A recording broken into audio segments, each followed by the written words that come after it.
ప్రధాని నరేంద్ర మోడీ గుజరాత్ లో పర్యటిస్తున్నారు. భావ్నగర్ ఎయిర్పోర్ట్ కు చేరుకున్న మోడీ జవహర్ మైదాన్ వరకు రోడ్ షో నిర్వహించారు. ప్రస్తుతం సముద్రం సే సమృద్ధి కార్యక్రమంలో మోడీ పాల్గొంటున్నారు. భావ్నగర్ లో 34,200 కోట్ల అభివృద్ధి పనులకు శ్రీకారం చుడతారు. ఆ తర్వాత ధోలేరా స్పెషల్ ఇన్వెస్ట్మెంట్ రీజన్ పై ఏరియల్ సర్వే చేస్తారు. ఇది గ్రీన్ ఫీల్డ్ ఇండస్ట్రియల్ సిటీగా అభివృద్ధి చెందుతోంది.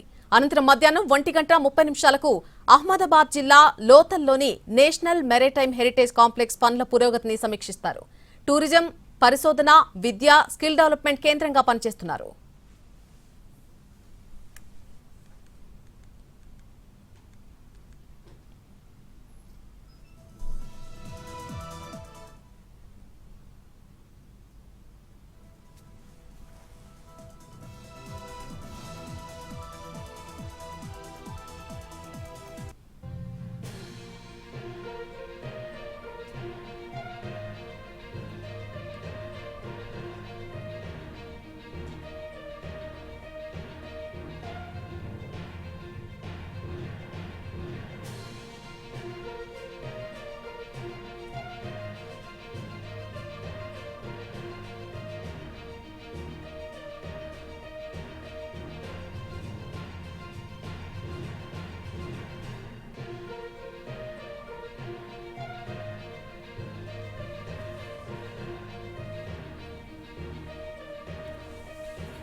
గుజరాత్ లో పర్యటిస్తున్నారు ప్రధాని నరేంద్ర మోడీ. భావ్నగర్ ఎయిర్పోర్ట్ కు చేరుకున్న మోడీ జవహర్ మైదాన్ వరకు కూడా రోడ్ షో నిర్వహించారు.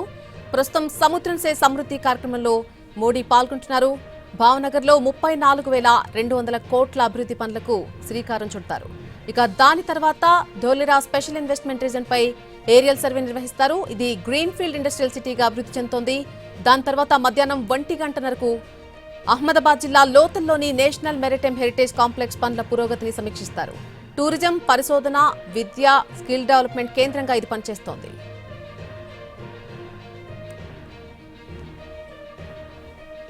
అంతేకాదు మరొక 1,50,000 కోట్లు విలువ చేసేటువంటి షిప్పింగ్, సముద్ర సంబంధిత ప్రాజెక్టులకు కూడా ఆయన శంకుస్థాపన చేయబోతున్నారు. దీంతో పాటు భావ్నగర్ లో 100 కోట్ల అభివృద్ధి పనులకు శ్రీకారం చుట్టబోతున్నారు. ఇటు చర్రాపోర్ట్ లో హెచ్పీఎల్ఎన్జీ రీగ్యాసిఫికేషన్ టెర్మినల్ ను జాతికి అంకితం చేస్తారైనా మధ్యాహ్నం లోతల్లో నేషనల్ మారిటైమ్ హెరిటేజ్ కాంప్లెక్స్ పనులను కూడా పరిశీలిస్తారు. 4,500 కోట్ల రూపాయలతో దీన్ని నిర్మిస్తున్నారు. వికాస్ బి, విరాసత్ బి విజన్ అంటే వారసత్వ సంపదను కాపాడుకోవడంతో పాటు అభివృద్ధి చేయడం మోడీ విజన్ లో భాగంగా దీన్ని నిర్మిస్తున్నారు.